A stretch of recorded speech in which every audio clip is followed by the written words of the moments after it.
কুখ্যাত drugs mafia শহীদুৰ ৰহমানক গ্ৰেপ্তাৰ।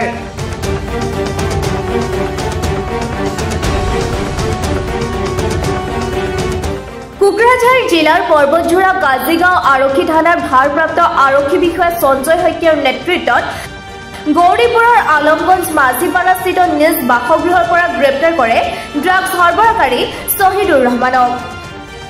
যোৱা 3 দিন পূৰ্বে দেৱীতোলা কালভাণ্ডাৰীৰ পৰা বুজন পৰিমাণৰ ড্ৰাগছসহ গ্ৰেপ্তাৰ হোৱা ড্ৰাগছ সৰবৰাহকাৰী ইলিয়াছ ৰহমানৰ সৈতে একেলগে ড্ৰাগছ সৰবৰাহ কৰাৰ অভিযোগত গ্ৰেপ্তাৰ কৰে শহীদুৰ ৰহমানক।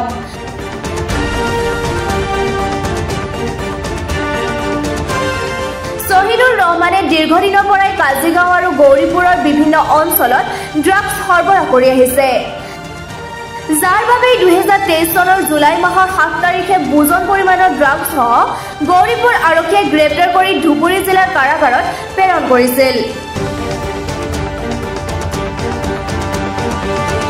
ইতিমধ্যে শহীদুৰ ৰহমানৰ বিৰুদ্ধে কাজিগাঁও আৰক্ষীয়ে নিজাববীয়াকৈ 12/2025 নম্বৰত এখন গোচৰ পঞ্জীয়ন কৰি কোকৰাঝাৰ জিলাৰ জেল হাজোতালৈ প্ৰেৰণ কৰে।